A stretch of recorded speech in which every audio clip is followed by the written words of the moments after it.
For years, fuel prices in Russia were portrayed as a constant, something carefully regulated to preserve social stability. Even when global markets fluctuated, officials insisted that domestic consumers would be shielded. But in recent months, that shield has cracked.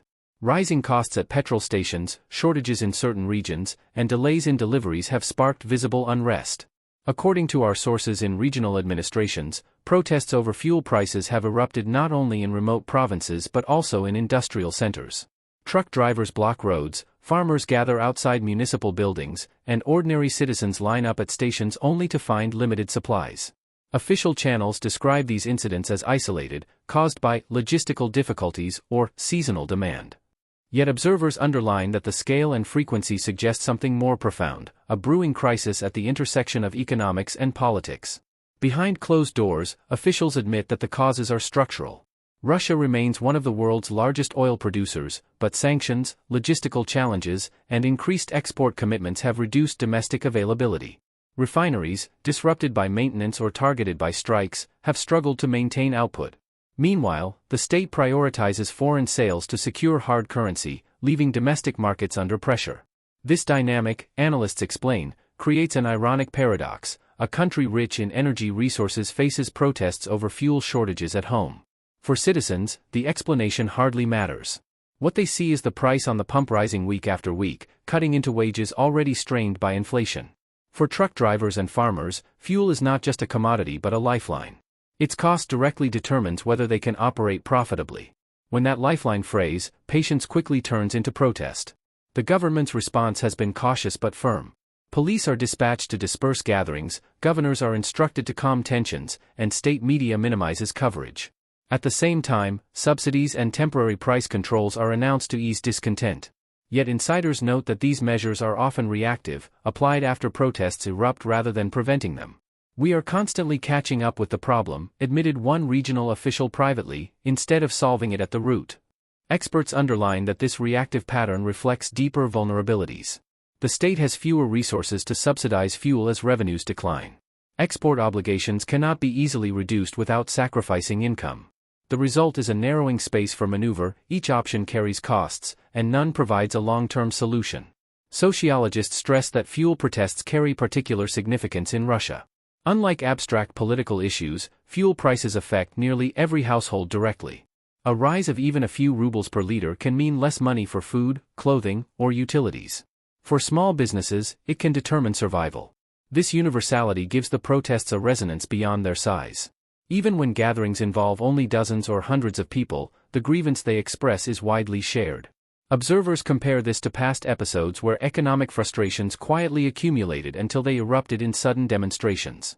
While the current protests remain localized and fragmented, experts warn that the potential for escalation is present. Each new disruption adds to a narrative of inefficiency, and that narrative spreads more quickly than officials can contain. Markets react in parallel. Reports of shortages or protests feed into speculation about wider instability. Traders factor in potential disruptions to transport and agriculture, raising prices accordingly. Inflationary pressure grows, eroding household budgets further and reinforcing the cycle of frustration. According to financial insiders, the central bank watches fuel protests closely, aware that they can act as triggers for broader economic unrest. If people begin to see rising costs not as temporary but as a permanent feature, confidence in the system weakens. And once confidence erodes, restoring it requires more than subsidies or police presence. It requires systemic change, something the current leadership is reluctant to attempt.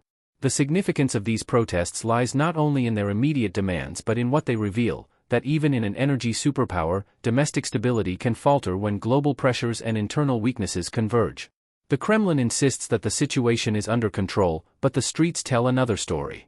Trucks blocking highways, farmers demanding relief, citizens frustrated at empty pumps, these images contradict the official narrative of strength. For now, the protests are scattered, but their symbolism is powerful. They demonstrate that fuel, once a pillar of legitimacy, can also become a spark for unrest. For those following how these sparks can ignite broader shifts, in economics, in society, and in politics, subscribing will ensure you remain close to the deeper analysis rather than the surface explanations offered in official briefings. According to insiders in the energy sector, the roots of the current protests are not sudden but the result of long accumulating pressures.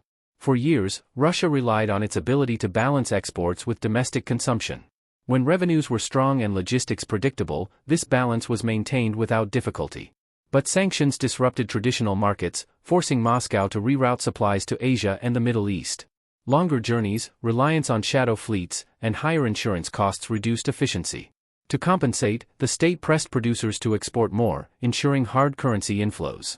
Domestic supply, however, quietly tightened. Refineries already strained by aging infrastructure and restricted access to spare parts found themselves unable to cover both export commitments and local demand. Officials attempted to smooth the gap with subsidies and administrative orders, but insiders admit that these measures function as short-term patches rather than solutions. The protests reflect this systemic imbalance. Truck drivers, who form the backbone of supply chains, complain of rising costs that eat directly into their earnings. Farmers say they cannot plant or harvest effectively when fuel prices rise faster than crop revenues. Urban residents describe waiting in queues at petrol stations, uncertain whether supplies will arrive. Each group experiences the problem differently, but all trace it back to the same source: an economy where the state prioritizes external obligations over domestic needs. Analysts stress that this perception, whether fully accurate or not, is what drives frustration. When people believe they are sacrificing stability at home for geopolitical goals abroad, the legitimacy of leadership is quietly questioned. Regional authorities are caught in the middle. Governors are instructed to maintain calm, yet many lack the tools to address shortages. Emergency reserves are limited, and subsidies from the federal center arrive inconsistently. Some regions experiment with rationing, limiting how much fuel citizens can purchase at once. Others impose temporary price freezes. These measures ease immediate pressure but create distortions, with fuel diverted to black markets or transported illegally to neighboring regions where prices remain higher. Insiders from law enforcement quietly admit that smuggling has increased, as opportunists exploit the discrepancies. This undermines official narratives of control, reinforcing the sense of disorder. Financial observers underline that fuel protests have a unique ability to spread. Unlike niche political causes, fuel affects everyone: commuters, businesses, farmers, and even government agencies. A price increase reverberates instantly across multiple sectors. Public transport fares rise, food costs climb, logistics become more expensive, and inflation accelerates. Citizens may not connect all these threads consciously, but they feel the effects in their wallets. When they then see drivers blocking roads or farmers gathering with tractors, the link between their personal frustration and collective protest becomes clear. This makes fuel protests particularly dangerous for the state. They resonate broadly, even if participation remains modest. The central government's strategy, according to insiders, is twofold. First, contain the narrative by limiting media coverage and framing protests as local disruptions. Second, apply temporary fixes, subsidies, reserves, or police dispersals, to prevent escalation. Yet both strategies carry risks. Suppressing coverage does not erase awareness. In the age of social media, videos of blocked highways circulate widely. Temporary subsidies, meanwhile, strain an already pressured budget. Economists estimate that maintaining artificially low fuel prices across the country could cost billions annually, funds that must be drawn from reserves or redirected from other programs. Each time such funds are used, the fiscal cushion narrows. Observers stress that the protests highlight a deeper contradiction. Russia presents itself as an energy superpower, yet ordinary citizens experience shortages and rising prices. This contradiction erodes the symbolic foundation of the state's legitimacy. For decades, cheap and accessible fuel was not just an economic benefit but part of the social contract. It was proof that natural wealth translated into tangible stability. Now, when citizens face shortages, that proof disappears. Sociologists warn that if this sense of betrayal spreads, it could alter attitudes toward the government more effectively than abstract political arguments ever could. Fuel touches daily life, and daily life shapes political perception. Internationally, the protests have not gone unnoticed. Foreign analysts interpret them as evidence of internal strain. While Moscow insists on resilience abroad, the image of citizens protesting fuel shortages undermines its narrative of control. Energy partners in Asia and the Middle East may continue to buy Russian oil, but they do so with the awareness that the domestic situation is fragile. This awareness affects negotiations, with buyers pressing for better terms, knowing that Moscow cannot afford to cut exports without facing unrest at home. Thus, the protests indirectly weaken Russia's bargaining power in international markets. The pattern emerging, according to observers, is one of improvisation rather than strategy. Each protest triggers a response, each response solves only part of the problem, and the cycle repeats. Over time, this cycle erodes both economic stability and political credibility. The government seeks to maintain the image of control, but the streets tell a different story: queues, shortages, and rising frustration.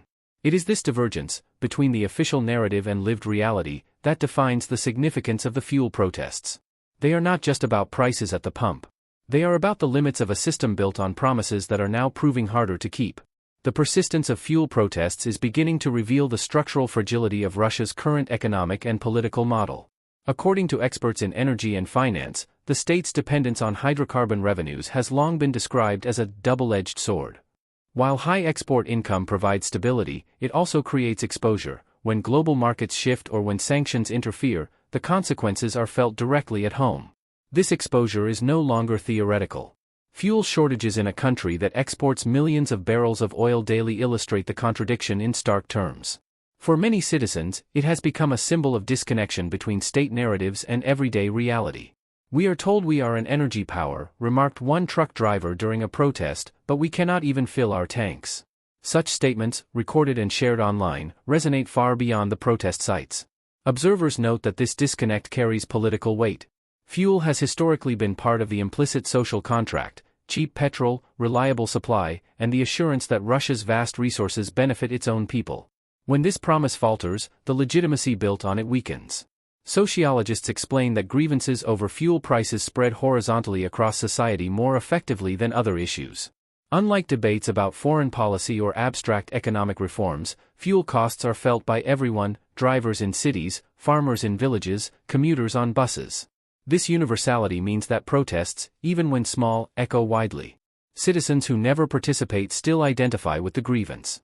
And in political systems, perception often matters more than numbers. In response, Moscow has intensified measures to control the narrative. State television emphasizes resilience, portraying protests as isolated and exaggerated. Officials frame rising prices as temporary disruptions caused by external enemies or logistical bottlenecks. Yet social media undermines these efforts. Videos of long queues at petrol stations, interviews with angry drivers, and footage of road blockades circulate beyond the reach of censors. Experts underline that in modern information environments, control is never complete. Each attempt to minimize coverage creates an even sharper contrast with lived experience. Citizens may not protest openly, but they remember the gap between what they see and what they are told. The economic chain reaction is becoming more visible. Transport companies increase fees to cover fuel costs, which raises the price of goods. Farmers cut back production, leading to higher food prices. Urban households face growing expenses as taxi fares and public transport tickets reflect higher costs. These effects accumulate into inflationary pressure that even the central bank struggles to contain. Insiders reveal that emergency meetings have been held to discuss stabilizing fuel supply, yet officials admit privately that the options are limited. Subsidizing fuel requires funds, but reserves are finite. Restricting exports risks reducing hard currency inflows. Each path creates a new vulnerability. "We are stuck between the need for dollars abroad and stability at home," one financial insider summarized. Diplomatically, the protests alter Russia's image. Foreign observers see them as signs of weakness, proof that sanctions and logistical pressures are biting deeper than official statistics admit.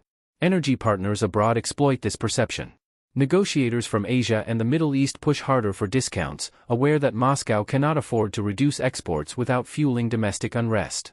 Thus, local protests on Russian highways reverberate thousands of kilometers away in boardrooms where contracts are signed. This interconnection, analysts stress, demonstrates how domestic vulnerabilities translate directly into international bargaining positions. Within the Russian elite, the issue is also divisive. Oil companies resist strict price caps, arguing that they reduce profitability and discourage production.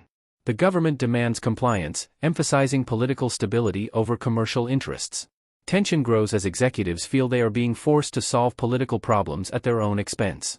Some insiders describe a quiet standoff between energy firms and the state, a standoff unlikely to erupt publicly but significant in shaping future policy.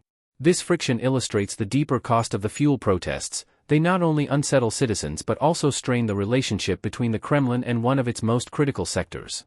The symbolism of blocked roads and angry citizens queuing at empty stations is powerful.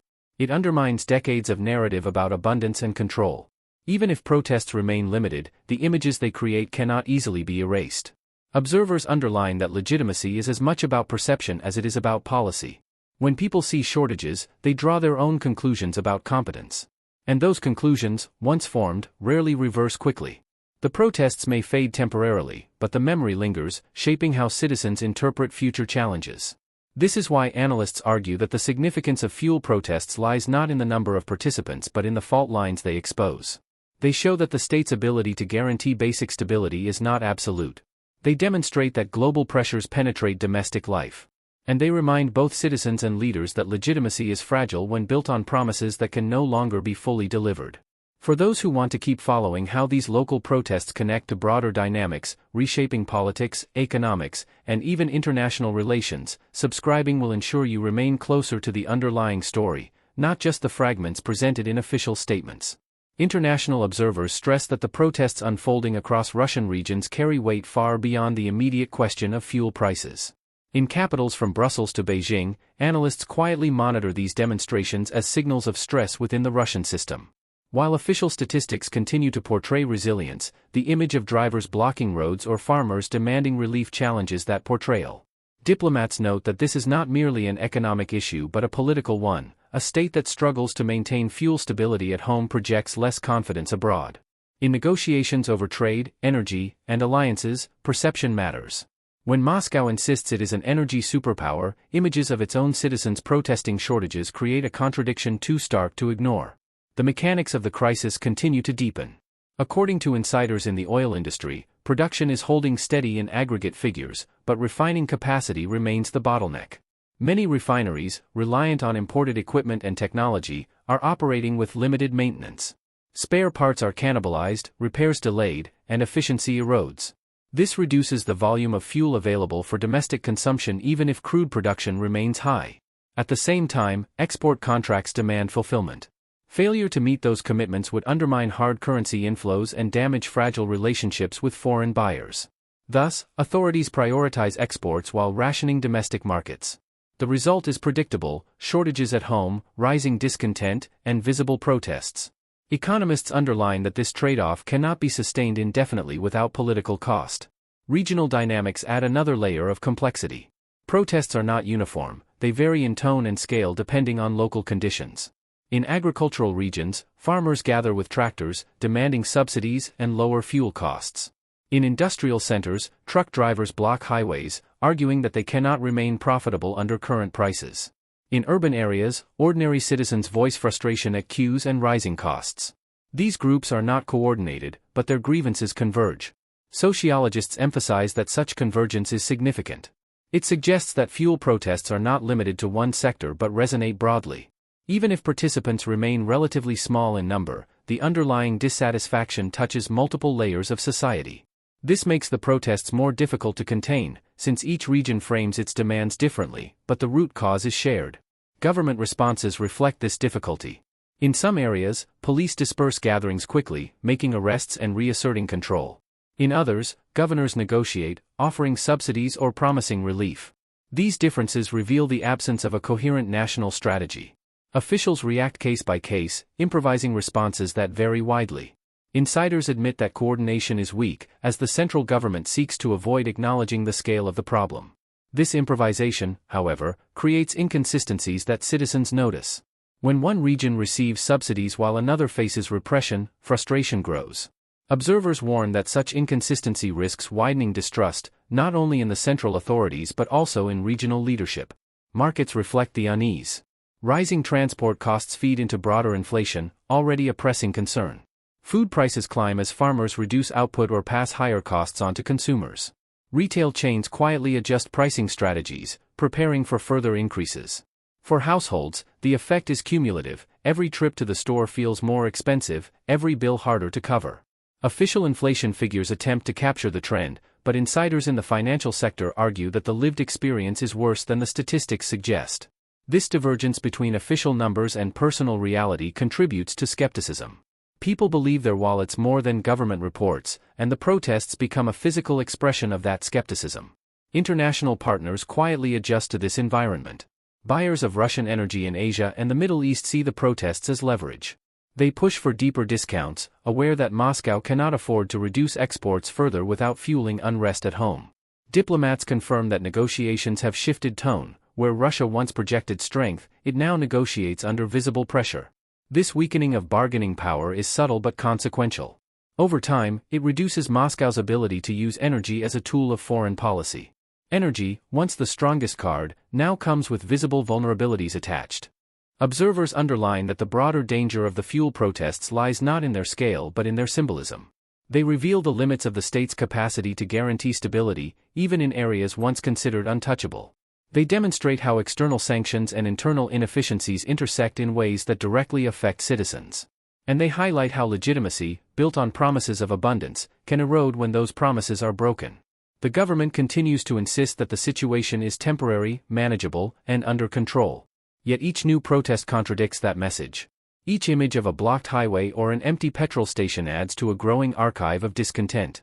Over time, that archive may matter more than any single protest, shaping how citizens and observers alike understand the resilience of the Russian system. Looking ahead, analysts outline several trajectories for how the fuel protests could evolve, each carrying serious consequences. In the first, the government succeeds in suppressing visible demonstrations through subsidies, increased policing, and strict control of information. This approach may restore short-term calm, but it comes at a price. Reserves are depleted more quickly, fiscal strain intensifies, and underlying causes remain unresolved. Experts warn that even if protests fade from headlines, the grievances do not disappear. They linger quietly, ready to resurface when another disruption occurs. This cyclical pattern, suppression followed by re-emergence, erodes public trust more effectively than an open resolution would. A second scenario involves escalation. If shortages worsen or subsidies fail to keep pace with inflation, protests could spread across multiple regions simultaneously. Analysts point to the risk of convergence between groups. Truck drivers, farmers, urban commuters, and small business owners all share the same grievance. If their voices combine, the protests gain new strength. Even if gatherings remain relatively small, their symbolism grows powerful. Observers note that in Russia's political history, economic discontent has often acted as a catalyst for broader frustration. The fuel protests, by touching nearly every citizen directly, hold the potential to serve as such a catalyst. Officials recognize this danger, which explains the urgency with which they attempt to contain the unrest. The third possibility is adaptation. The state, recognizing that subsidies and policing alone are insufficient, could attempt structural reforms, investing in refinery capacity, reducing export commitments temporarily, or adjusting the tax burden on energy companies to ensure domestic supply. Yet insiders are skeptical that such reforms will occur. They require political will, financial resources, and acknowledgement of systemic weaknesses, all of which the current leadership is reluctant to concede. Instead, observers expect continued reliance on improvisation, with piecemeal solutions designed to defuse immediate crises without addressing root causes. This, they argue, ensures that the problem will persist in one form or another. For citizens, the implications are already visible. Fuel prices, once a point of pride in Russia's narrative of abundance, have become a source of frustration. Queues at petrol stations, higher transport costs, and rising food prices shape daily life. Sociologists underline that such experiences matter more than official rhetoric. When people see with their own eyes that stability is no longer guaranteed, they internalize the lesson. Over time, this alters how they view the state's capacity to deliver on its promises. Even if protests remain fragmented, the quiet erosion of trust is a force that builds slowly but decisively. Internationally, the protests reshape Moscow's bargaining position. Energy partners see the unrest as proof that domestic stability is fragile. They push harder for discounts, delay commitments, and demand concessions. Diplomats privately describe negotiations that feel less like deals between equals and more like buyers exploiting a seller under pressure. This shift, subtle but steady, reduces Russia's leverage in foreign policy. Energy, once the foundation of influence, becomes a vulnerability that others can manipulate. Observers stress that this erosion of bargaining power will not reverse quickly. Once partners sense weakness, they adjust expectations accordingly. The broader meaning of the fuel protests lies in what they reveal about the system itself. They show that even in a resource-rich state, domestic stability can be shaken when external pressures and internal inefficiencies converge. They highlight the limits of narrative control in the age of social media, where images of blocked highways spread faster than official explanations. And they demonstrate that legitimacy is fragile when built on economic promises that can no longer be delivered consistently. Whether suppressed, escalated, or adapted, the protests have already left their mark. They have shown both citizens and the world that the Russian state is not immune to the same vulnerabilities that affect others. In the coming months, the trajectory of these protests will depend on multiple factors: global oil prices, the durability of reserves, the adaptability of leadership, and the resilience of ordinary citizens. But whatever the outcome, the memory of this unrest will persist. It will shape how people view the stability of their state, how partners negotiate with Moscow, and how analysts assess the durability of a system built on oil wealth. The protests may fade temporarily, but the lessons they reveal cannot be easily forgotten. For those who seek to follow how such seemingly local demonstrations connect to broader shifts in economics, politics, and international relations, subscribing will ensure you remain informed with perspectives that cut deeper than official statements, closer to the underlying forces shaping the future.